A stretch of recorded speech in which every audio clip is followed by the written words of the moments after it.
One. Welcome to Washington East to West Sports, episode 154. I am Matt Beatty, joined alongside, as usual, by Sean Beatty and Kevin Ardall. If you want to get involved in the show, go ahead and blue sky at us. I'm at Master B. Sean's NastyBilly22. Kevin is Emerald Bowler on Blue Sky on X. Sean is NastyBilly22. Kevin is C2Believe, SEA2Believe. Subscribe to us on YouTube. Like our videos. Tell us what you think of the topics we talk about in the comments below. Gentlemen, Mariners have they played games. Uh, that's a correct statement. And we'll be the judge of how it's gone. So the Mariners are currently sitting at 20 and 22, although they are leading the Astros currently as we're recording this 9-2 with Canzone bases loaded once again. But Kevin, what have you thought of the Seattle Mariners since our last podcast? Not good. Yeah. Uh, Wait, quickly, what was the date of our last podcast? It was the Tuesday before the draft, so the 21st, Okay, April. okay. I mean, not. They were 10 and 15 at that time. They are about to, no, I'm not even gonna say it. They're 20 and 22 right now. I mean, they're closer to 500, but like, it's just kind of a repeat of like what we said the last time. Like, the things that we told them to do. Like we had like a little glimpse. I'm trying to remember when it was, but we had where we won like four in a row, and then I was like 4 or 5 in a row, and we were We, like, we oh, swept the Astros for time. that's Yeah, good. yeah, I yeah. said we swept the Astros, and then I think we took a game after that somewhere or before. And I We was like, lost five in a row, won four in a row, lost four in a row, won two in a row. okay.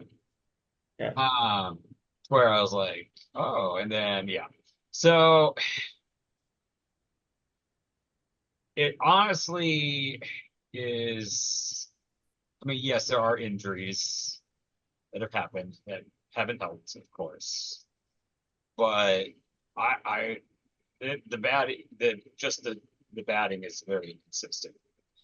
And um coaching too. I'm gonna say coaching has also been inconsistent. Dan Wilson's scaring me. Um, So yeah, just choices in lineups, choices in how he keeps guys in or who he goes to for the bullpen. Yeah. Um, I think let's start with like one of the main concerns. And that is Cal Raleigh dead? Other than he did have 3 runs to do, but the dude's almost batting 150.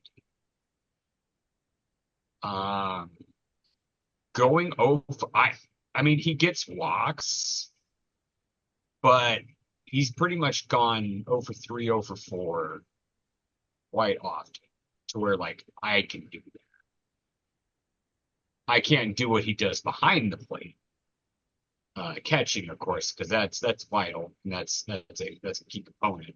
But when we have one of the worst defenses in the league, I think actually did for a point. I don't know if it still is, but uh, then it doesn't. At that point, it doesn't even matter what count that's by, especially when you're batting and you're just doing absolute like I can go out there, swing at nothing, probably get walked once every other game just because the pitcher doesn't throw me, you know, strikes.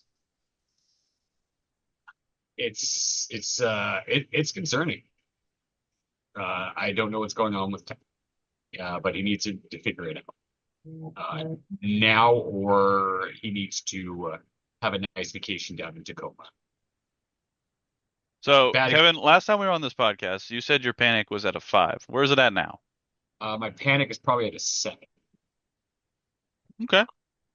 I get the AL is still hot trash, but like I said, as I mentioned in the last podcast, like you are having less and less games, and you're still below 500, which gives you less opportunity to make up ground. You want to be well above 500 to have leeway, and you want to maintain that as much as possible, of course, like kind of what the Cubs are doing, a couple other teams, Dodgers are doing. but you're not. Like literally, the Athletics have a better record than you, and you have way more talent than the Athletics do. Like you have essentially probably the best pitching roster in the league, and you're sub 500. Like that's just unacceptable. Period. Um, some good notes. Luke Rayleigh, that dude needs to be lineup essentially as an option as he can. Julio's hot streak has been really nice to see. Like we kind of talked about it last podcast, like Julio coming off the slow starts, like that's unacceptable. But I think he heard the podcast and he's like, "I'm so sorry about that. I'm here. Here I am. I'm Julio Rodriguez." When we said Julio Rodriguez, please stand up, he stood up. So hopefully he can continue that, not die down, be the superstar you are, be consistent, like, and then someone needs to wake Cal Raleigh out of his coma. Because, yeah, like I said, or else I don't give a crap what he did last year. Last year doesn't affect this season. I literally, I don't mind humbling his ass by being like, hey, you're about to spend 10 days in Tacoma. Like, period. Our defense is that atrocious, like to where like his good defense does not matter. I mean, yes, it helps the pitching, but like when we're losing to this certain degree, like it's the hitting that's doing it. Now, will it affect? We got to figure something out. That's the hard part because like yes, he helps the pitching out a lot to where it kind of keeps us in games. So that's like the only way I really want to send him down because he is such a key part at helping our. Not to say that our pitchers are nothing without him, but he helps that pitching core out a lot because he is so good behind the plate. But it's either like maybe we have a thing to where like we bring in like Jason Myers, kind of like we've talked about in previous podcasts. Be like, hey, if you don't go 1 for 4 every other game at least or better, Jason Myers is going to kick a field goal into your testicles. Something about that. I don't know. Something that like Does he get to because wear a cup or is this like bare balls? yeah, of course. I don't want Okay, to all fuck, right, all right, fair enough. but it's still gonna hurt. Like Yeah, I think so. hey, Yeah. all methods that you've done so far have been working, so let's try to put the fear of God into it. Honestly, it works in humanity for quite some time. Um, it's a good motivator. A lot of people don't like to admit it, but stands the test of time. Putting the fear of God, or death into people makes people do extraordinary, crazy things that they've never thought they could do before. I'm, of course, clearly joking, but like we got to figure something out. Yeah. Like it's just unacceptable. Like yeah. So this is why I was kind of hesitant, especially we've seen with catchers previously, like Sanchez and stuff like that, that like it doesn't hold. So when we trade prospects like Harry Ford, kind of that's why I wasn't really the happiest. I'll take Harry Ford is in the minors. He wasn't good enough to crack the roster. yeah, I know, but like it's still a catching prospect. But even though we did just draft a catcher for another prospect, but yeah, not great. Um, maybe it's time to even though the pick like our pitching is fine, it's actually pretty good, but there is and we'll get into it about Mr. Kate Anderson who's just ripping like he's going Mortal Kombat on people down below. Yeah. And not apparently like the second I've heard the second movie actually was but like original Mortal Kombat game. Like not but yeah, it's sad. That's the state of the news. Sad. I'll pass it. All right, Sean, what have you thought, and what is your panic level right now? Okay, well, I don't know. I'm probably just gonna correct Kevin on everything there. My panic level is a 3 because we are objectively in a better spot than we were 4 because I mean we're 2 games out of the playoffs or of the division lead right now. Actually, aren't we technically in a playoff spot right now? I don't know. Let me see. I think we are. Um, it's still a 3. I mean, yeah, to Kevin's point, yeah, we want to be better. I mean, We're we're tied with Texas for the final one. yeah, we're because I think Texas won today, but I think if we win, we're like The same ahead of them or record. something like that. Yeah, because I think we have one more game played, so we'll have Oh, like a half game lead on them. But like either way, like there's still a lot of baseball. Like the White Sox aren't going to go to the playoffs, so like they're in a playoff spot. So it's like they're just not going to go. And are the Rays the best team in baseball? No. like there's still a lot of like adjustments that are happening. Like the Oakland Athletics had a negative 10 run differential. excuse me, Like, Oakland? oh sorry, Sacramento. The Mariners just won Thank 10. you. Thank They you. have a negative 10 run differential. That's you're not going to win the division with a negative 10 run differential. It's just not going to happen. So like, and to Kevin's point, they're not very. The Athletics are not very good. Like, and the Mariners are much more talented. But like a couple of teams in this division are much more talented. It's just like Matthew, I saw on the thing here later. Yeah, the AL is just super weird right now. This was the latest that I think a division had not had a person over 500 in like 100 something years.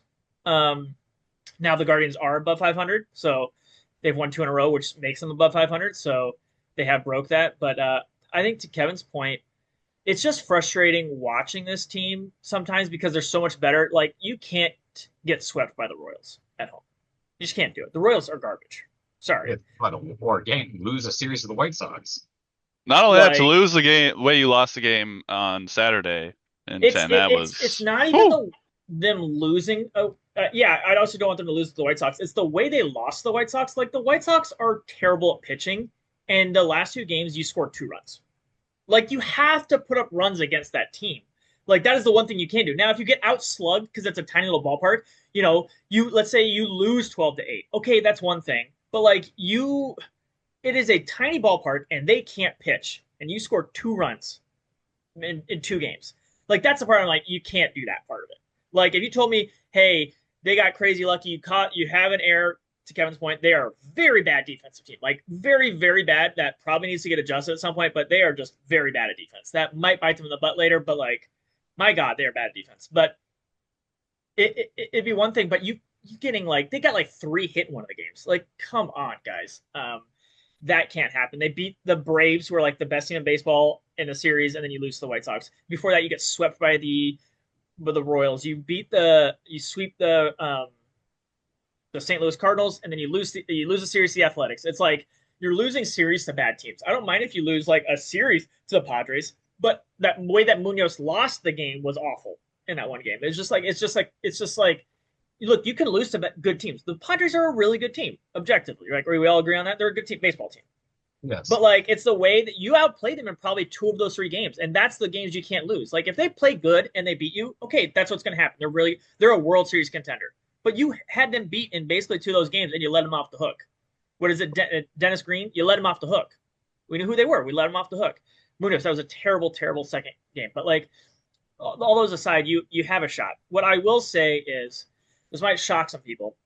Um, the Mariners. Let me. Oh shoot! Of course, I just changed it. The Mariners coming into today are the 8th best hitting team in baseball. The issue has been the pitching and obviously the defense, but that's not going to be fixed. The Mariners have been able to hit pretty well, largely by the bottom of the order, like by Canzone, Raleigh. Julio got crazy hot.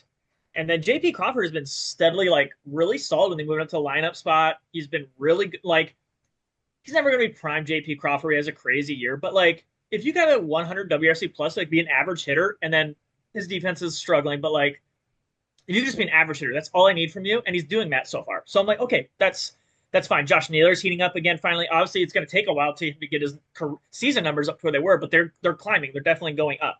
So I'm like, okay, this is great. They're never going to be a high batting average team because that's not what this team does. This team hits dingers and extra bases. But like all things considered, they are the 8th best hitting team in baseball. Like they are, and that's probably going to go up because they put up 10 runs today. Like although the team in front of Washington put up 10 also, so maybe it stays pat. But like they could leapfrog Pirates and be 7th for all we know. But yeah, that is a possibility. The issue has been the starting pitching. It has been better this last rotation around, but Luis Castillo is the one that I'm like, I need to see. I love Luis Castillo, but man, I need it to turn around a little bit. An ERA of 7, 40 games in the season is just, It's not great. And Miller's going to pitch tomorrow, and they're going to do the 6-man rotation for one time through. And I think a phantom IL spot is going to happen for Luis Castillo. I think that's just kind of how it has to go at this point. Like, you can't have a 7 ERA. Just can't do it, unfortunately. So I think, Especially with Kate Anderson going Mortal Kombat on people. and I mean, Bryce Miller had a rough year last year, but let's not forget who he was 2 years ago. He was great.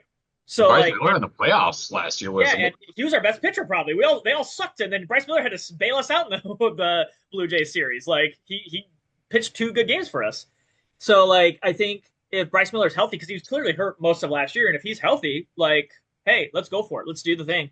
So we have 5 pitchers already, and Kane Anderson, Kevin said he's given up a solo home run, and that's been about it. So I don't. He's gonna make a show, and then heck, even Hancock has been fantastic. Hancock has just been amazing so far this year. So you can't take him out. He's arguably their best pitcher. You could say Kirby, but I think that to Kevin's point, or to counter, you can't send Cal Raleigh down. He would have to clear waivers, and then the first team would pick him up immediately, which I believe is the Rockies. Would immediately claim Cal Raleigh, and he would not be a Mariner anymore. But so you cannot send Cal Raleigh down because he is out of waiver options. You're just going to write it out. And I will again disagree. Fear is not a motivating factor for Cal Raleigh because no one on the planet wants to be hitting better more than Cal Raleigh. Cal Raleigh does not want to be struggling like this right now. Like, he doesn't need more motivation to not be sucking. Like, he knows he's sucking. He got a hit today, and they literally, Josh Naylor asked for the ball to give him the ball in the dugout. That's like oh, your first hit or whatever. They were razzling him that bad. Now he got on base 3 times today. He got 2 hits and a walk. So maybe something's happening. He did get hurt a little bit for a couple days. Maybe he needs just a refresher. But Cal Raleigh is good enough that he will come out of this. Like, the problem's going to be is people are going to think he's last year Cal Raleigh. And he's never done it before. So it was a little bit of an outlier. He's a very good baseball player, but he's not. That's kind of why I was rooting for Cal to win the MVP because, like, I don't think he'll ever be in that spot again. So, because that was his career year. I mean, again, he's a catcher with 60 home runs. That's literally never happened in baseball history. The catcher's never hit. Guy playing primary catchers never hit 40. And he got more than 20 of that. Like, it's great what he does for us. So, like, but yes, his defense has been the best on the team, which, to Kevin's point, is not probably good enough for the bat. But again, I think the bat will come around. He needs to be dropped in the lineup because Canzone and Rayleigh have just been killing it. They need to get more at bats. They need to be higher up. Until Cal figures it out, he needs to be dropped down the lineup. Cole Young has been great for second baseman. He's actually been great at defense, too. This is the one thing we need. So he's been fantastic. So I think the baseball gods have done us a favor by making the American League an embarrassment this year, because we are, I think, again, right now officially, I don't know if it's updated yet, but I think we are right now. We have the 3rd playoff spot. So, we played terrible. Yeah, to that extent, that doesn't make a damn bit of difference. Hence, everybody in the AL Central is pretty much within 2 games of you. So the whole we have it now. So that's the whole thing. But your goal is to make the playoffs, and right now, if it started, you'd be in the playoffs. But the playoffs don't start right now. I know, but like you're basing it off of like what the barrier to entry is the playoffs. Right. I'm not saying it's right now. Let's say everybody right now they're going to have the similar pace to and they'll have it like kind of like the same thing in like September-ish. That means that literally every team in the AL Central is nipping at your hips for a playoffs. Well, in theory, no, because they'll beat each other because they'll start the schedule and some will dip down. The problem is though, Kevin, like you said, Mariners are better than this. 3 teams in your own conference that are at the same thing, and we exactly. still also have to beat and we know we're more talented than the Athletics, who are trailing. So the Athletics will not continue this because they're objectively bad. But also, even though they can beat each other and things along that line, we literally almost had a year, I think it was last year or the year before, where literally all teams for the AL playoffs for the wild card almost came out of the AL East. Did that last year? I thought that was 2 years ago. It was 2 years ago. I think so. Yeah. Yeah. Wasn't it Baltimore, Toronto, New York, and Boston? Right. Yes. Yeah. It can happen. Ago? Yeah. It can. But wait, 2 years ago? Was it 2 or 3? That was the one year that Baltimore made it, I thought, but maybe it wasn't. No, it's I mean, the AL has had two people make it. I guess 2023, the Yankees were But 7 games out of the essentially, playoffs, right.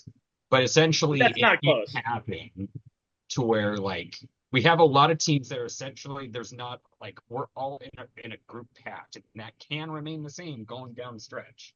And yes, it will vary off a little bit. A couple of teams will tick off. Well, no, it can't to this extent because it's early in the season. Like the Right. the worst team in the American League is going to be finished 5 games out of the playoffs. So they're obviously teams are going to drop. Like teams will drop down, but like and the talent. What I'm saying is, Kevin, right now, as it stands right now, the goal is to make the playoffs. Like obviously, you want to be the number one seed, blah blah blah. But like when the season starts, you can't win the World Series unless you're in the playoffs. And right now, they're in the playoffs.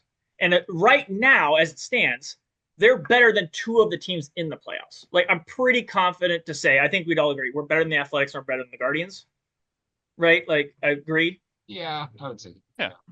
I think it's pretty clear. And so at this point, I think the Mariners will, if they, I get your point, Kevin. Like we want to play better, but I think the talent, and I'm hoping now we're starting to play better because again, all that really needs to happen.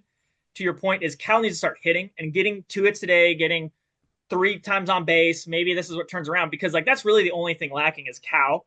And again, the team is a top 10 hitting team. The pitching will, I trust in the pitching. The pitching long run will be fine. Luis is kind of the dead weight, and that really sucks. And until a week ago, Munoz had an ERA of 9, and he hasn't given up a run since. So like I think it's going to come around. Losing Brash and to what Kevin said earlier, losing Brash and Spire does kind of suck. Thank God we traded Harry Ford because Ferrer has been amazing. But I just I'm still at a 3 because again, like we played very bad, lower than our talent, and we're still technically right now the number 2 seed in the playoffs in the wild card. So like this is worst case scenario for the Mariners, and we're struggling to be the 5 seed in the playoffs. Like if we play up to our potential, like we're gonna fly past the Athletics. I don't know.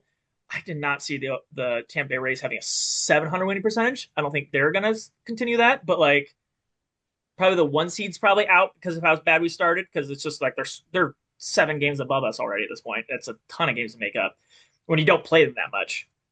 But like the 2 seed's definitely in play still for this season. There's a lot of baseball to be played, and I think right now struggling as much as we have, being 1 game under 500 and in the playoffs, I'm not too worried about it. There are 4 teams with a positive run differential in the American League, and we're one of them. Like those are the 4 best teams. Like the Rays right now, obviously the Yankees, Cleveland, and us, and Cleveland's like +2, so they're barely above 500. We're +12. Like we're the 4 best teams pretty clearly, and probably if not the third, I would say again coming in the season, I thought it was the Yankees and us. We're the 2 best teams. Rays have been kind of shocking. I don't think they're the best team. They might get hot this year, might be a hot month, who knows? But like I think it's still like us and Yankees, and if you want to throw the Rays in there at this point, then fine. But like they're Rays magic or voodoo, whatever they do. But I'm still just trusting our talent to ride this out because, like we saw, Julio quickly before any other year got hotter faster. So I trust in Julio's talent. I saw people online complaining about Julio, like, oh, blah, blah, blah. I'm like, dude, the guy averages a 5 WAR season every year. Like, I'll struggle to if you told me my team struggled to a 5 WAR season every year, boo-hoo. Like, he was the 17th best player in baseball last year by WAR. Like, I struggle, twist my arm to be the 17th best at anything in the world and struggle.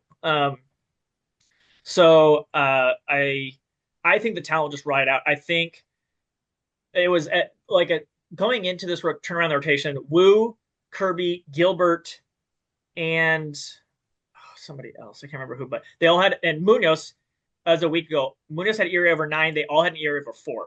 Now, this time rotation, Munoz's ERA is in the 6s. Again, still not great, but it's much better. It's already down 3 earned runs, and all the 3 pitchers are ERAs are below 4 now. Like they'll start balancing out. Their talent's too good, and then like you said, once we get rid of Luis, or he figures it out, and Miller starts pitching, and I trust in Miller's talent because I know Kevin, you were a big Miller guy a couple years ago. I'm like you. I think Miller is crazy talented. I think people lean too much on the last year. What happened? I think he was just hurt. Bouncing back, not ready. I think he's going to be a great pitcher. I think he's going to be fine. And if that's your 5th pitcher, Miller, people forget how good he was for 2 years. I think that's Miller, and that's your 5th guy. I think this team is way too talented. Brash is already throwing in the minors. I think he's going to come up soon.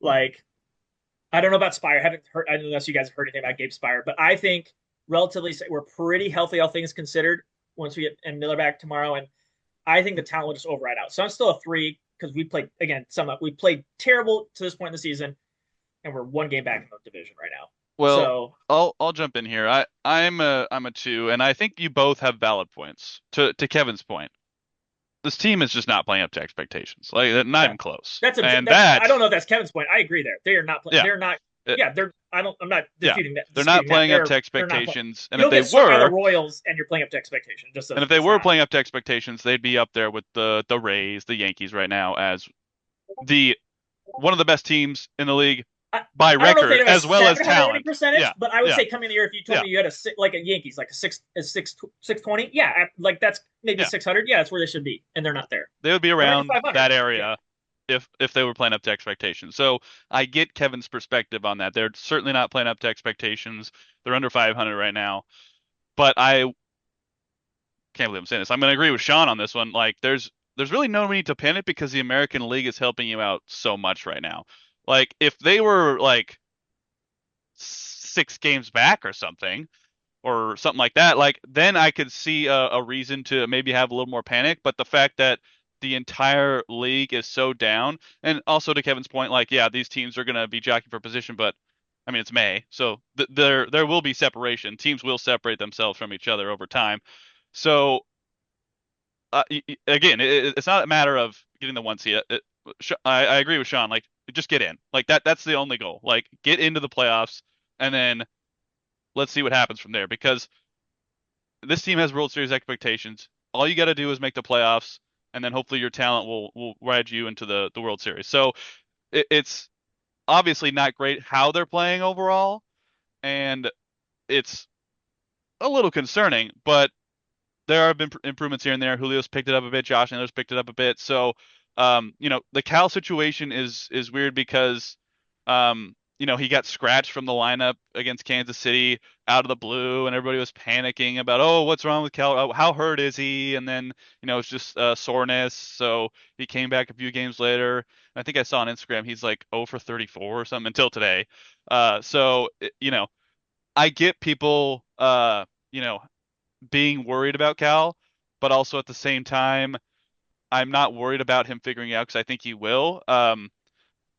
Kevin said, put the fear of God to him. I don't think that's a great tactic for professional baseball players, but I thought I was joking. I think he needs to get back to simple basics and just work on his swing mechanics because there are times where you can be up there and overthinking every single thing that you're doing because you're in a slump. can I say So, this? Watching yeah. him play, he's clearly getting the Aaron Judge treatment where Aaron Judge does not get fastballs or very rarely or things like that. And Cal just needs to sit and wait for it because there was a time, I think it was on the last podcast, they're throwing him nothing but curveballs down in the zone. They're all balls, and he's getting himself out. He needs to just be more patient to Matthew's point, like fundamentals. Make them throw you a strike. Just make them throw you because right now they're not giving you anything in the zone. It's all off speed. Be like, make them throw you a fastball. Like there's people around you getting on base. You can just wait for the fastball if that's what it's going to take you to get you up to speed again. Because like they're like Aaron Judge, like you're coming up early in the season. They're like, no, I'm not going to throw you a fastball. What you hit 60 home runs last year? Screw you. Like hit this other thing. And then he wasn't hitting it. He was chasing. He was getting himself out. He's like, I got to do this. I got to do this. And you got to sit him down, Dan Wilson, be like, just let him come to you. Make them throw you the pitch that you need to hit. Sit on something. Because like it's just to Matty's point, it's kind of a fundamental thing. And why no one had a conversation with him because there were times where he'd literally strike out on 3 balls, and I'm like, stop, just stop, like take a second to stop and just. I know what you're trying to do, and I appreciate it, but you've got to if you want to help the team, just take a breath, like. And none of us are professional athletes, I not even also close. think it was. But I think it was sorry, because Julio and Josh were also struggling at that time too. So it was like all of them are like panicking, and it's like Cal's like, I got to carry the team, and it's just like now that Julio and Josh are hitting a little bit, like Cal, you don't have to be the guy right now. You can be the third guy, and that's fine. Hopefully today's a sign of things to come. He got on base 3 times today. Like that's great. and none of us were professional athletes or anywhere close to that, but we've all played sports, and all of us right now seem to be in more of an individual sport, and in those sports, there's no teammates to pull you out of it. There's nothing there to grab you and like shake you awake and like help you figure it out. Like Baseball is arguably a individual sport. It is just you at the plate. I know that there's like people, but yeah, at the end of the day, it is you and the pitcher. There is no but one but helping what you I'm at the end saying of is the day. like golfing, Kevin Bowling, you running. There is no one to reset your mind and tell you what you need There to are hear or coaches. There want to there's hear. there's bowling coaches. There's golf coaches. There's running coaches. Well, you have Paul There Webster. there are, but But but that's the same resources Cal has. It's in the moment coaching that Cal doesn't have like an individual sport. It's just him out there, and he needs to. but I think my point was you can get in your own head if Yeah, you're an individual athlete and just like, oh, I'm struggling. I need to get out of it. I need to get out of it. I need to do something. Like, why am I struggling? What's happening? Like, Right. there are probably a lot of things going through I think Cal's that's head what he's right doing. now, Yeah, and I think he just needs to simplify the game a bit and just see some pitches that, first of all, cross the plate for a strike and just get back to fundamentals because we know Cal's a good hitter. And for those fans who are expecting what he did last year, like, that's pretty crazy. I don't expect what he did last year. I just, you know, I, I'm not saying he can't do it again, but that's very unrealistic to have that to put that on expectation. any catcher And again in the history yeah, of baseball is so like absurd. it's very Yeah, unrealistic to have that expectation to have that season again. Let alone twice. So like his career temper high that down a before was bit, but 34 home runs. It was yeah, half of what he did last year. yeah. Like, and that was So a it great season for a catcher. so Like, it's just like yeah, there needs to be some calm among Mariners fans in that aspect. But I'm confident Cal will figure this out. There's no reason why Edgar and some of these other guys, Dan Wilson, can't be helping him out and being his ear and hopefully settling him down a bit because like Sean mentioned, I'm sure the person who's most frustrated at his plate struggles is Cal Raleigh. So um, you know, there's a method to the madness here, and he just needs to relax a little bit because um, panic doesn't help, anger doesn't help, and so you just gotta breathe a little bit and go up to the plate with a little bit more of a clear mind because the more you overthink it, the worse it's gonna get, and that's kind of what I it will feels like when you say, watch Cal play at the I'll plate right say now. two things in support of Cal. Looking at his advanced numbers, he is crazy unlucky right now as well. That's not helping.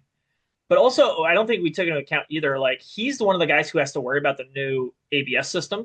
Like, Julio and Josh don't have to worry about that when they play defense. He's got to learn like a new a challenge system because again, challenges implemented in the minors, but Cal was already in the majors at that point, so he's never seen the ABS stuff really in an extended period of time. So he's got to learn a whole new challenge system. We saw that early in the season. It was a mess for the Mariners. Cal screwed. He admitted in like game 2 that he screwed up or whatever, or the Yankees series he screwed up an ABS stuff. So he's learning an ABS system as well as like getting unlucky and having to come off a runner-up MVP season. Like it's a lot on Cal Raleigh right now, and I think once the luck catches up, because again his bad balls in play luck, he's hitting 180. He is not like that is last year was 70 points higher than that. That was pretty low for Cal. So his BABIP will increase a ton, and that'll bring up everything. He is striking out his career high right now, 31%. I assume that'll come down a little bit. He's around a 27, so it's not going to ton, but 4% strikeouts is not. And his walk rate is lower. It's about where it was early in the season, but he's usually a double-digit guy, and he's almost double digits. But I think the walks will increase, the strikeouts will decrease, and his BABIP will come up.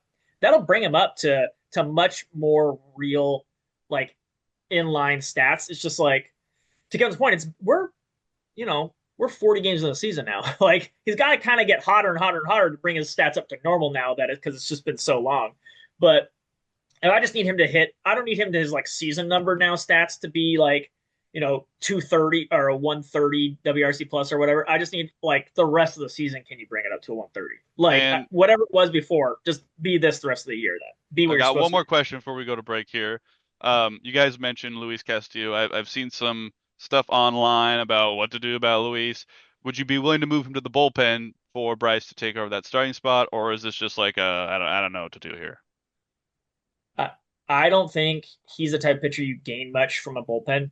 Like he's not a speed guy, and that's usually the benefit you get from a bullpen is like, hey, you only gonna throw an inning or two, and you're gonna you can go all out more and get like a mile or two faster on your stuff. He's already not fast, and a mile or two on not fast is just also not fast. So he's not a guy who's gonna benefit a ton from bullpen usage. I, I think he's got to be a Phantom IL kind of guy. Unfortunately, as shady as it sounds, you got to be like, you tweak something, you got to go down because I think that's what they're doing with the 6 man. They're seeing like, hey, how healthy is Miller? And if Miller pitches well tomorrow, I think Luis on the bench knows when they get back home. Let's look at the flowers. I think like I'm thinking an IL stint is coming. Like I mean, again, I love Luis Castillo. Shady. Teams do it all the time, especially I, with pitchers, I, because it's like a I'm not. pitcher sees I'm not something gonna. like Still shady, regardless of who yeah. does it. But Yeah. like I just it's hard to watch right now. I really root for the guy every single time, and I'm just like, man, you're not nothing is working right now. I don't know what you need to do, but it's just again, is it got a 7 ERA? We're 40 games in the season. 0-7. Uh, to Kevin's point, we have Miller coming up and we have Kate Anderson. We have options. It's not like we're a team like some of these teams that are desperate for starters. We have too many guys. We have guys sitting in the minors who are like everyone's like freaking out about. Quick, And I'm Kevin, like, you before our can't have a break, 7 ERA. do you agree with Yeah. Sean on this? Do you agree? Yeah, yeah. Um, they may consider bullpen until like either Spire or Brash comes back, and then yeah, you said I Yeah. think you It would also help if they, like to Kevin's point, if they were playing to their potential, maybe they can deal and say, hey, Luis, maybe you can get through the struggles. But right now we need all the starts to be good right now. I think he's gonna get lucky. Like let's say Bryce balls out tomorrow, or just looks solid. Um, I think he might get lucky to stay on for a little bit, like I said, just because you're down so many bullpen pieces to where, but the moment that Spire or Brash comes back, or even the young rookie kid, I can't remember his name, because he's on the IL too. Um, freaking forgot his name. But the moment one of them is like available, I think Luis Castillo hurts his hand a little bit. Yeah. So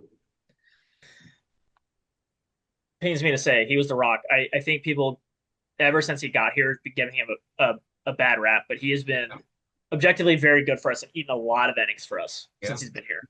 And it just But sucks that like right now because his ERA is officially 6.6. It just that's not getting it done, man. In 8 games you've started, it's 6.5. All right, we got to pause there. We'll be right back. Washington East West Sports.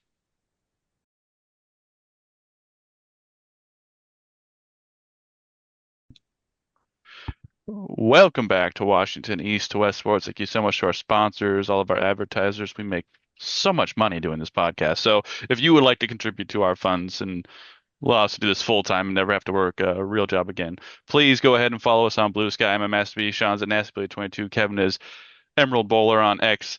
Sean is NastyBilly22. Kevin is C to Believe, SEA to Believe. Subscribe. Let us know what you think of the topics we talk about in the comments below. Like this video. Give us go on all your accounts and give us a bunch of likes, whatever you guys want to do. But let's move on, gentlemen, to the Seattle Seahawks. Last time we were here, we talked what we thought they might do with their 4 draft picks at the time, and now we know that John Schneider turned those 4 picks into, let's see, 8 picks. So I'll just run down the picks here. So round 132, they took Jadarian Price, the Notre Dame running back. The second round, 32, they got Bud Clark, TCU safety. They made trades for all the rest of their picks. So they had one in the third. They took Julian Neal, cornerback out of Arkansas. Fifth round, they took Bo Stevens, Iowa offensive guard. They had a 6th round pick. They took Emmanuel Henderson, junior Kansas wide receiver. And then they ended up at 3 picks after all these trades. They got uh, cornerback Andre Fuller out of Toledo, defensive tackle Devin Eastern out of Minnesota, and Arizona cornerback Michael Dansby. So, Sean, what'd you think of the Seahawks 2026 draft? Overall, I mean, I'm trying to see here. What round was Emmanuel Henderson? He was in the 6th. 6. Yeah, okay. So, sorry, my computer is restarting. It just showed a bunch of things on the thing, my screen. I cleared out the window I had. I will say this. I had a bunch of names. I didn't list all the names off of players that I liked. I will say the players that I liked for the Seahawks coming into this draft, the Seahawks drafted 3. I had Bud Clark, Julian Neal, and Emmanuel Henderson Jr. So, again, like Emmanuel is kind of like a long shot, but in the first 3 rounds, you got 2 of the guys that I had I like these guys. I can't complain too much. my only issue obviously is price at one because knowing what we know now, unless something happens, we still have the same O line. Um, Not super happy about that. I don't think we're setting up price to succeed as much as we could if we got a better O line. Um, but we do have a need at safety, and we do have a need at corner, and we dress them again with players that I liked. And then again, we've talked about this before. After kind of the third round, like the day three guys are kind of fillers, and you hope someone hits. We had a guy that I liked in Emmanuel in those in that day, and so if somebody else turns into something, then kudos. So with what the Seahawks had to work with, I give this probably like a B plus to a B. They did pretty well, all things considered, like from what they had to work with. I think this made the team better, and they didn't have a lot going into it. Now they're gonna have a lot of picks next year with a much better draft class. So I like where they've stacked. They didn't have a lot of picks in a very kind of think we talked about this a weak draft class. So all things considered, now I think about it and going with what I just said, if they drafted three guys that I liked on my board, I'd say B plus, a solid B plus. Like I can't be too upset about it. I know people are like, we just won the Super Bowl, everyone relax. I know, but like you want to win it again next year, and I think this does help.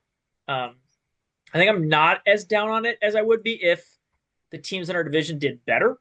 I think the teams in our division didn't do very well in the draft, so if I saw like the Rams do like a crazy great draft and we did this, I'd be like, oh man, it might personally like bias me to dropping them down a little bit. But the Rams didn't do a whole lot that I thought was very good. Obviously, the Cardinals did not. So I am not too worried that this put us at a talent deficit. And I think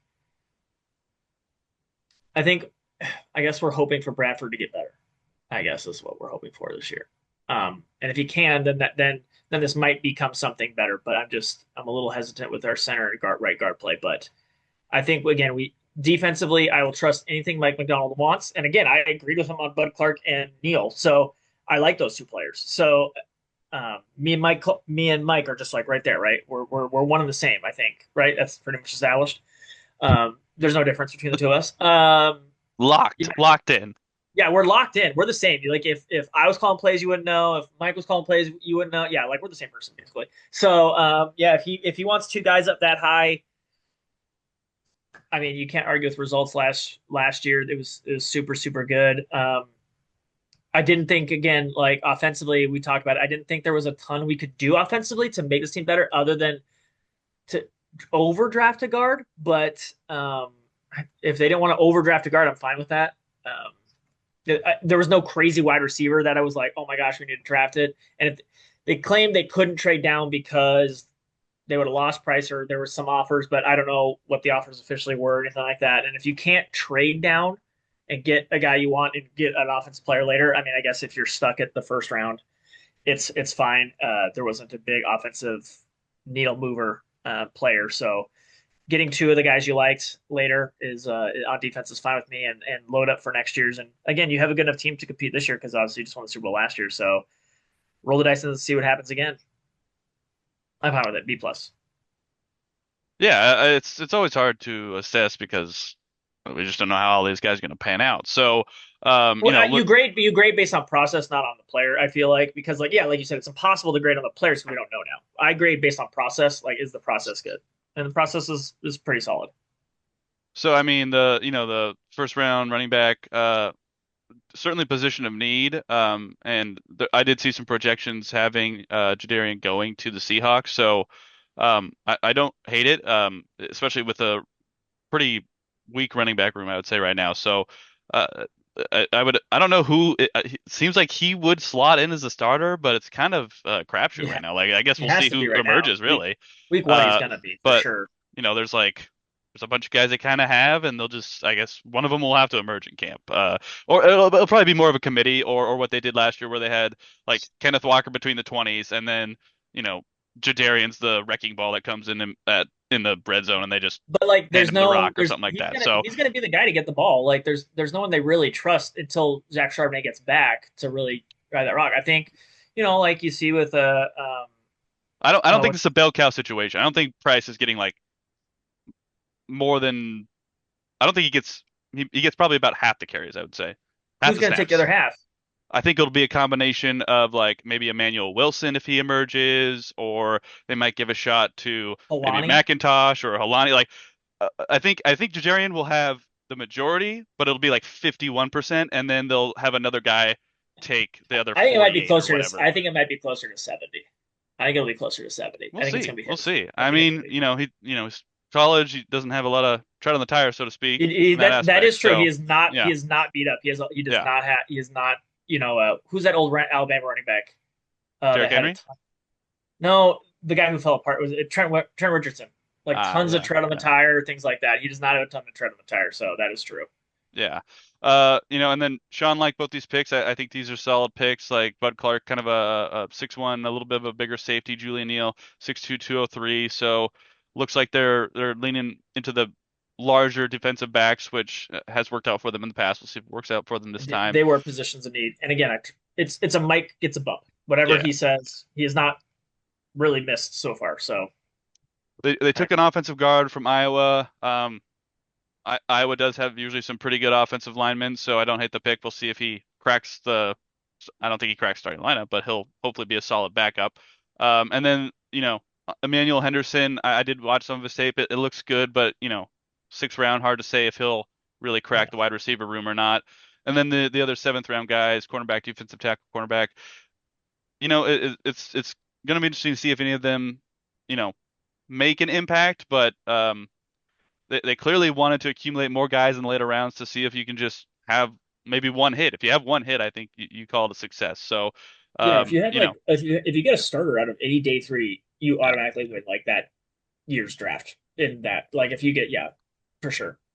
And with the stuff that happened in the off season, players leaving, players staying, and with the draft, are they better, worse, the same? I'd probably say about the same. But they won the Super Bowl with the same level of talent. So, we'll see what happens. Probably about the same, I guess. Yeah, I Like think about honestly, the all same. things considered. Maybe Like, s- maybe maybe slightly less, but I mean I but would like, probably put where it would they like get dead worse? Where even. would they get worse at? Like, I guess Price. You're comparing Price to Walker right now because of the injury to Charbonnet.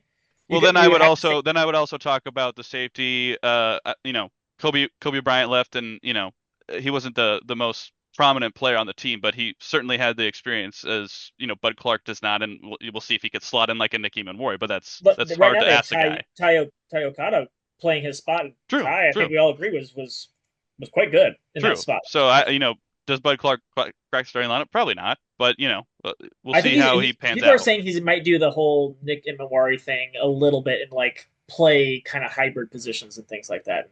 Again, I trust um, Mike literally not invented it, but like perfected it with Kyle Hamilton in Baltimore, and then he did it with Nick and Mawari. So if someone's going to teach a guy to play a hybrid, I will defer to Mike A- McDonald. And then Spoon left, and then Job and sorry, not Spoon, Reek left, and so Spoon and Job are the presumed starters, but Job had a lot of playing time as the third guy anyway, so we'll Yeah, see if it's he right now kind of it's gets Job that and work. Mawari and Spoon.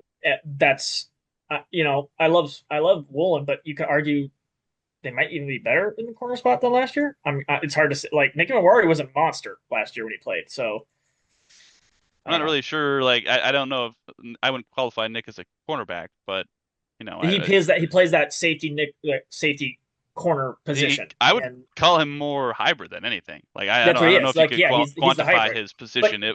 but I like think on that's the what roster it says safety, but I think he kind of moves around quite a bit, so it's hard to he's really. officially listed as Yeah, the nickelback. But he's kind of I think the position they give it is like a rover is what they call it, and that's what Kyle Hamilton does. Kyle Hamilton does he covers big tight ends, he covers big wide receivers, but he also blitzes, he also does other things in the run game. And yeah, if you're going to do that, that's going to be a nickel corner. You're going to do that.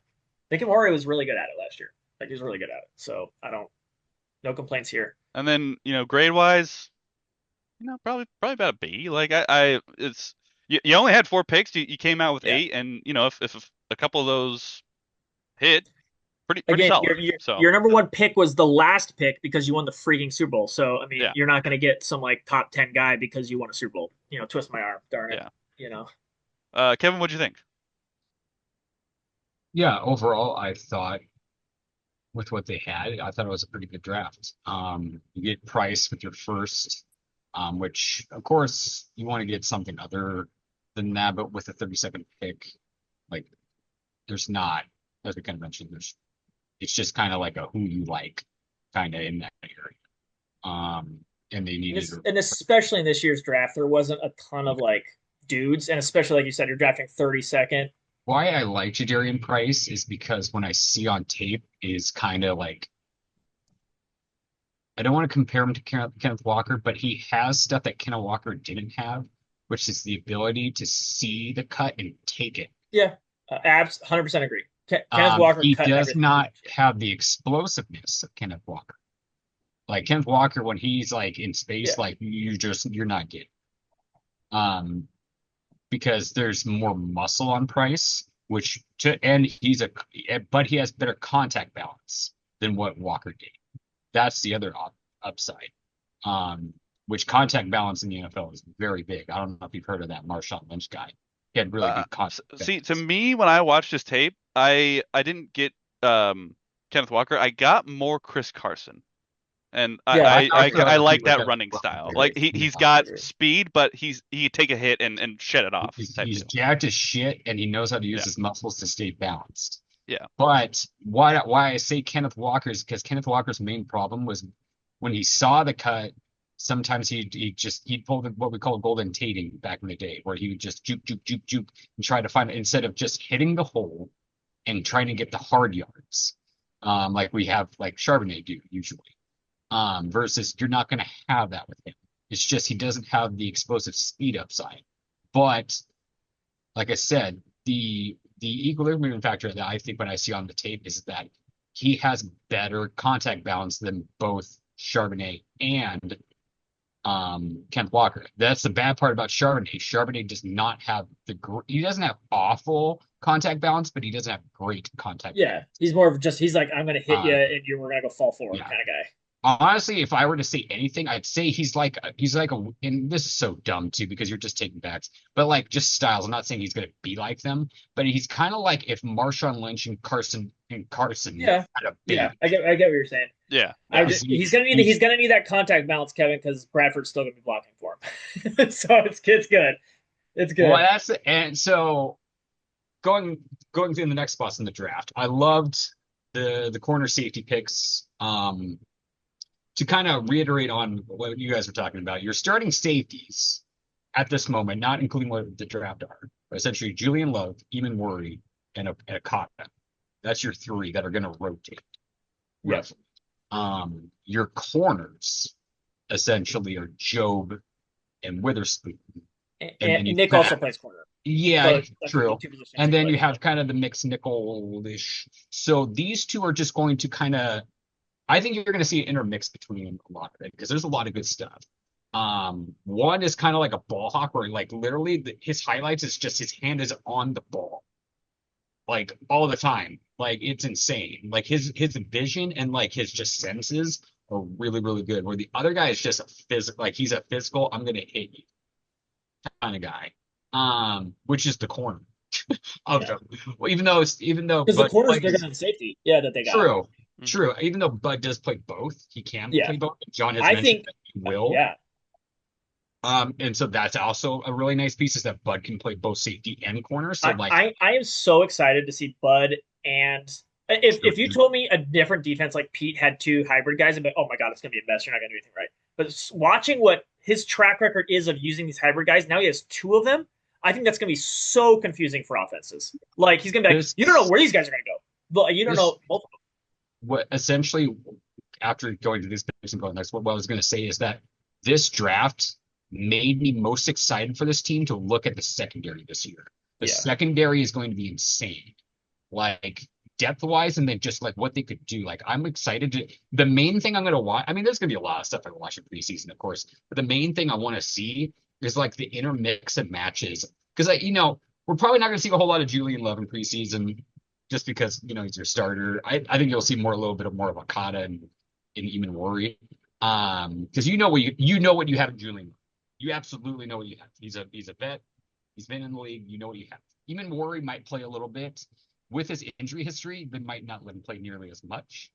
Um, but you're just going to see some crazy, crazy just the packages and what like Mike's mind is going to torque up with like those two weapons that he's adding on into a room of weapons in that secondary is kind of insane.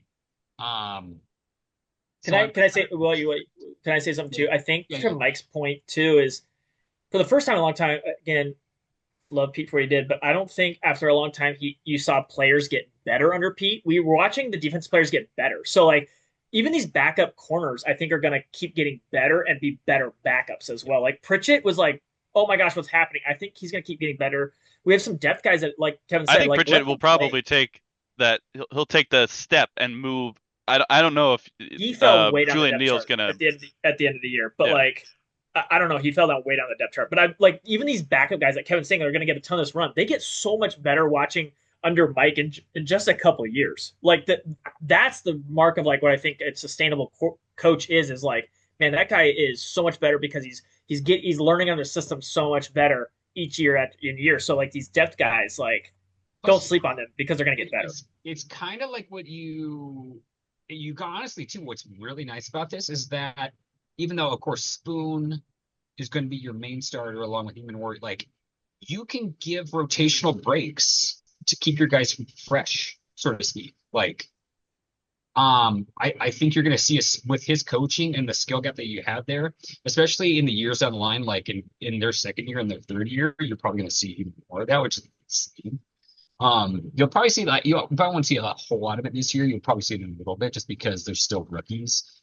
But like honestly, like next season, the season after, I could see like crazy packages to where it's like it just makes offensive coordinators crap themselves because you don't know what Mike's like, and then Why just was that a blitzes highlight? too. That ball was like 20 yards overthrown. Yeah, he didn't drop it. I tried to pick something Like that wasn't the Seahawks clips just to have something a little bit I know, different, and I but was I just don't know like, what this guy yeah, did.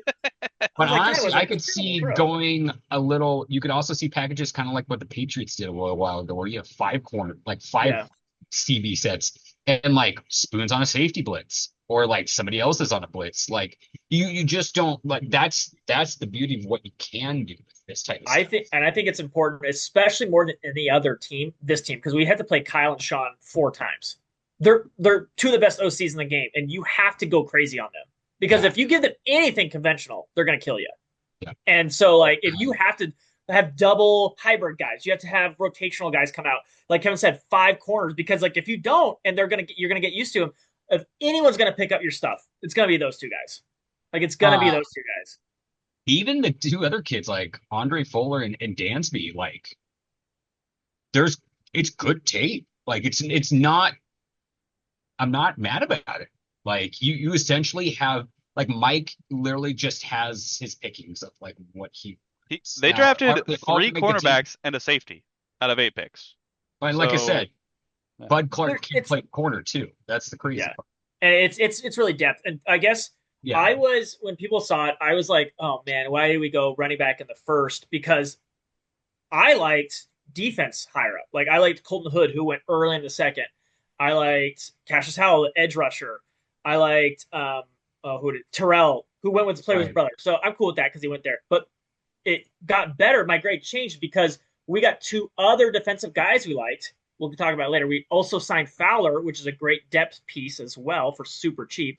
So we addressed the edge need and we addressed 2 corner/safety needs as well later on guys I also liked. So I was like, the price pick got more palatable because we still drafted guys I liked a lot later on. And again, they get the Mike bump because Mike has not. I don't expect him to be perfect forever, but Right. Mike has not like punted and screwed something up ridiculously bad so far. He's gotten the most out of basically everybody. So I go, look, if Mike wants to make these guys picks later and like them more than the Hood or whoever, I will defer to Mike because Mike has not been wrong yet. But Moving forward, Bo Stevens, I liked the tape. I wish we could have got like another guard instead of just one, just because, like I said, the what you have at right guard. Honestly, and to kind of quote what Matt was saying earlier, like I think it could start just because you literally have one of the worst guards in the league right now at right guard. Like Bo Stevens could absolutely start for you at right guard, and I would not be sad about it just because honestly he has to compete for it. Like, Yeah, are you it's gonna just let hard being a fifth round I, guy. I Yeah. also think with a year of Bradford having that experience now, granted it wasn't great, but you still won the Super Bowl, so I think it's going to be very tough for Bo to crack the lineup, but I'm not saying it's impossible. I say you let him compete in preseason and see who comes out on top. Um, Emmanuel Henderson. So let's talk about it. Does he crack wide receiver? No. But why this pick is very important is because he is your starting gunner. This kid is insane. This kid has cracked 22 miles an hour in pads. Yeah, it's this kid is literally like I'm excited to see this kid on special teams. He technically can be a returner for you, but their plans right now are for him to be gunner. Yeah. Uh, and ours Yeah. that which would be insane because like I said, if he can constantly get to 21, 22 in pads and get downfield on people, to like that's insane. His wide receiver, if you watch it, like his route running is not. No. Yeah, I agree. It's I agree. And I it's don't think his really hands are I not. don't think his hands are very good either. His hands are like meh. Like I heard he used to be a running back, so that's kind of like yeah. he's learning that. But like he's He was explosive. drafted. He's essentially drafted to be our gunner and possibly a I return I gunner. think he's our backup returner and our gunner is what he's going to be. Because Uh, when you get the guy the ball in his hands, he is like, oh my gosh, like because you said he ran 21 miles an hour in pads. So like get him the ball like on a kick return and then let him run so basically. I didn't mind this pick at all, just because we It's a fifth saw. round pick. Who cares? Like it's like Yeah, again, and plus you whatever you get. saw the impact of like when you have a top level special teams of like what it does for field positioning and like how it helps you so much. Fifth rounds, you draft. I've heard this and it makes sense. You draft a crazy skill and see if you can develop the rest. And then because again, it's a day three thing. It's you try to draft a skill and his speed cannot be taught. And again, he's got it. He's kind of explosive and shifty in the once he gets the ball in his hand. So let him Yes, figure out a way to get him a ball, like on a screen or something like that, and then let him but run. yeah, the only niche on him is that his hands are okay. They're not terrible, but they're not great either. They're It's just his okay. route running is very like. Ugh. Now that's something that can be fixed. But again, like if you told me he could But spell Shaheed for a little bit and then just catch it and run forward, that you is have other pieces to where like you're not in a position to where yeah. like you need him to be that. He could You, stay on the roster for a year or two, for his rookiness and just hopefully we develop those abilities to become like a third receiver. we just paid our fifth receiver like $5 million. I know. That's So what I'm like saying. that I'm agreeing with you, Kevin. Like we don't need him to be a guy off the bat. Yeah, Like we don't need him to be that. We if like you he's said, if he's just a great essentially gunner and yeah, a backup kick returner as a fifth round pick, that's yeah. a win. Honestly, you get a great gunner I'm and a backup I'm kicker. excited to see him on special. Like I'm going to be Yeah, looking for his number on special teams he's just probably going to be the because. one, Kevin, who gets a lot of preseason work in the punt and Like kick return. if y'all remember what Ricardo Laquette was like when he went Yeah. off as our gunner and was able to do stuff, I think this is Ricardo Laquette on Now crack. imagine So, Ricardo Luckett, but can also return the kick as well. Is what Yeah. I'm well, I do have a question though. Shaheed was so good at kick returning thinking. last year. Is No, that are you taking it no. away from him because he signed a He's your No. guy. contract? He's your guy. He's your guy. Okay, He's your okay, backup. okay. So This is the essentially, backup. Okay. In preseason, you're I don't taking need the other part. I don't need Shaheed to take any kicks in the preseason. I don't want you to get hurt. I've seen what you can do. Stop taking Yeah. kicks. I need Because this guy. he's also you're technically he's kind of with Cooper being older, he's supposed to be your number two. And Cooper's your three. Yeah, yeah. You don't want him taking hits as a gun, like because technically with Shaheed speed, you would also want to use him like as a gunner when the other team is taking return, but you also don't want him to take hits. So this is why you get him to go be your gunner to essentially go try to get to the returner on their team before. Yeah, this is a special teams pick. With again, if you could teach a little bit of better hands and route running, he could turn into a viable. Not like I'm not saying he's going to turn into like a Justin Jefferson, but he could be a viable like third option in the NFL. The only thing that I was really kind of like was the defensive tackle that we took. And it was a seventh round, of course, but like we didn't take any edge, and that's where I was kind of concerned. But then when I saw the Dante Fowler pickup for the 1 year, what I think is essentially is because we have so many picks in next year's draft that like Yeah, next yeah. year we're getting like bookends We have on the. 4 comp picks already, at least I think. Right? Is it Oh 4? yeah, and we did trade one of our fourth rounds this year Oh, to okay. back up. But we have still like 12 picks next year. We had 13 supposedly, unless we do some stuff, but we did trade one. So technically at this moment, I think we have 12, which is still insane. Let me Um, see here. but I think you're going to use next year to essentially replace We the have Cowboys. 11. We have 11. Oh, okay. Still, that's still insane. Oh yeah, That's yeah. that's that's a lot for 7 rounds. We only have one each in the first 3 rounds, but still, we have five. We have four fifth-round picks. Yeah, I'm totally brain farting. Who's the Cowboy guy that we got from last year that had a good DeMarcus year? Lawrence. yeah, Yeah. So essentially, I think next year you use your higher up stuff to replace DeMarcus Lawrence and Fowler. and Fowler. Yeah, Essentially, you go get young kids. You could offer them both another year contract deal and see if they still have it, until those kids develop type of deal. Because even as rookies, yeah, you're going to give them time, but you also want like veteran presence to kind of keep them, type of deal. But I think you go get your bookends next year in the draft because like that, just the class is just ugh. So yeah. I think you do that, or you might need a receiver at that point too, with Cooper getting. well, yeah, like I said, I think honestly next year you could use some of those picks to move up Yeah, I and think you're going to have higher up picks. Yeah, You know, you basically just need a wide receiver, one more edge because you could probably start, like you said, you could probably re-sign one of them and be like, it's fine, and then you need a guard and probably a linebacker because I mean, probably linebacker. Yeah. yeah, just depth at least. So that could be like a fifth, fourth round guy. Possibly But look at a center too. yes. Center, I agree. Kevin, center's weak. I mean, It's but like okay. your biggest issue is right guard. Yeah, right guard is your biggest issue. Center's Center's, okay. Like, yeah, he's not very good, but like it's glaring that your guard is the issue right now. yeah. So But like one at a time, like you said, like there's teams that have holes, and you're not going to patch every hole right off the bat. right. And so patch what you can. Don't overreact and freak out. And again, that's why they got a B plus for me. They did address a couple needs that they had. They weren't ever going to address all their needs with only so many picks. Never Right. going to happen. And But especially in a weak class, they weren't going to fix everything. yeah, I feel it was a solid draft, and I feel like the team's in a pretty good spot. Oh yeah, Yeah. for sure. And again, what do you guys think of in relation to what the other teams in the division did? Because I thought when the Rams screwed up, I think personally, I'm like, okay, this makes me feel better from what like we lost some talent, yes, coming out the door, but I think we replaced it enough in the draft and in free agency now. And the Rams, I just think I don't know. I just Arizona. I mean, yeah, sure, I get he's probably the most talented guy in the draft, but like you had so many other needs. he was probably the best player in the draft. The problem is, as we talked about running backs, Ashton Genty did shit last year. He was awful.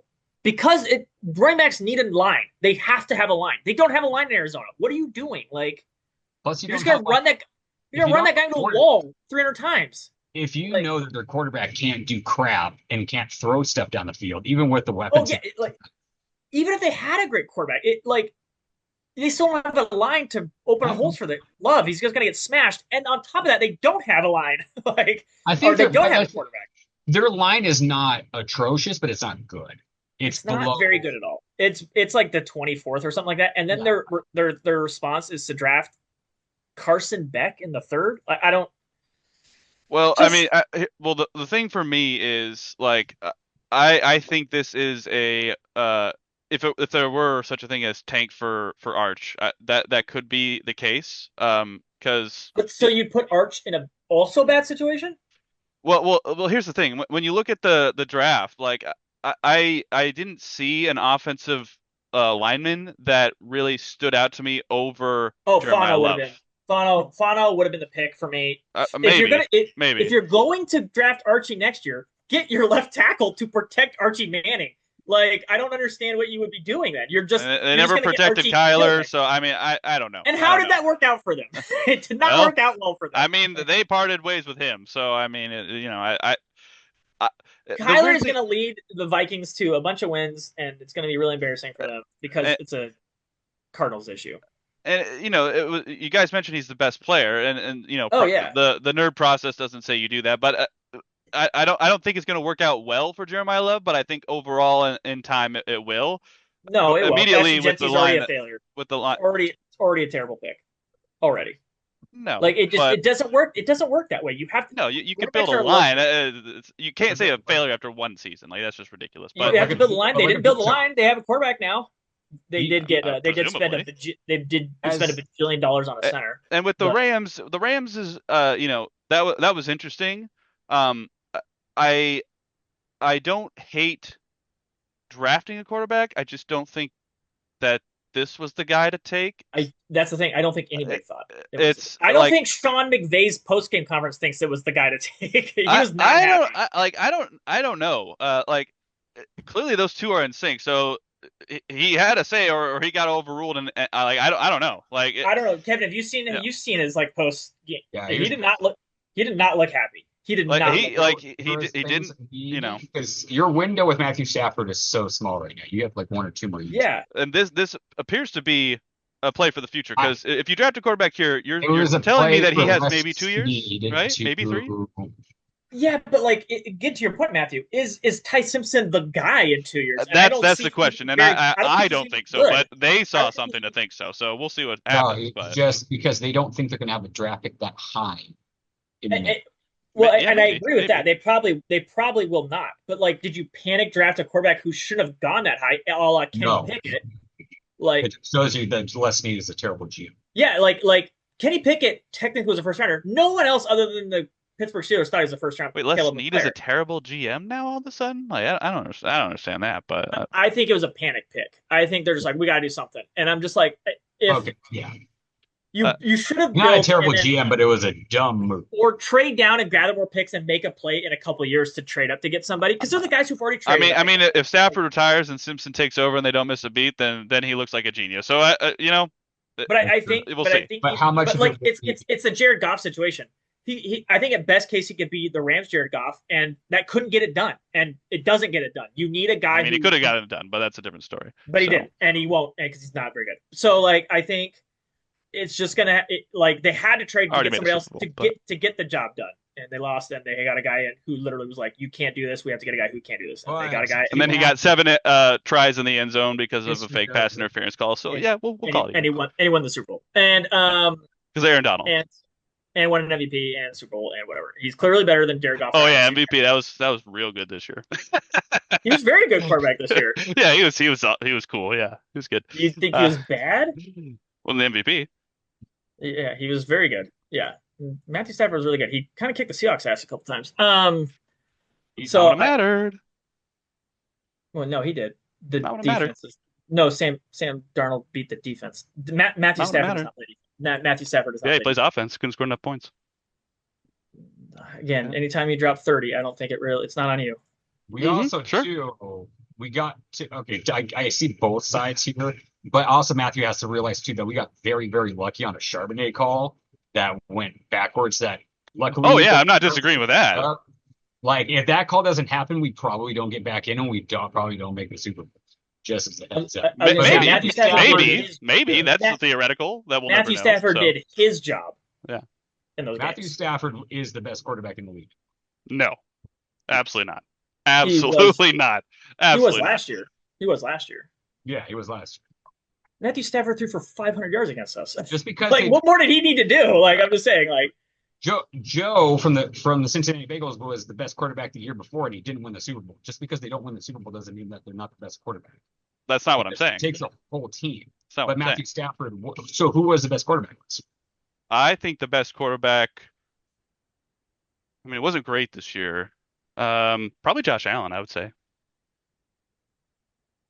no, it was pretty clearly Matthew Stafford. Yeah. The Yeah, number. I mean, yeah. you could argue Josh Allen is up there, but I think Even the advanced numbers, it's Matthew Stafford. Matthew Stafford averaged 310 yards against us and 3 touchdowns. Like, he torched us. Sam Darnold gets credit here. Sam Darnold played out of his mind when we He needed does, him to. And that's the reason we won. Mainly If Sam defense, Darnold but doesn't yeah. play crazy. All right, let's talk about some signings. Dante Fowler Jr. Oh wait, we only have a minute left. We've been talking too much about draft and arguing, so we'll have to come back to this at the next podcast. But tell us what you think. Fowler, good signing. Fowler, good signing. Yes. Cheap, talented, old, but $5 million, super cheap. There you go. Yeah, he's good. Yep. That was good. wrapped it up. All right. Let us know what you think of the Seahawks draft. Go ahead and blue sky us. I'm at Master B. Sean is NastyBilly22. Kevin is Emerald Bowler on X. NastyBilly22. C2 Believe. Subscribe to us. Like our videos. Tell us what you think about the topics we talked about in the comments below. Might be off next week, but we'll be back and we'll talk more Seahawks. We'll see where the Mariners are at. We'll see if it's gotten worse or if the panic level is a little more. But with that, we'll see you next time on Washington East to West Sports. Seriously, bring back our Sonics this time.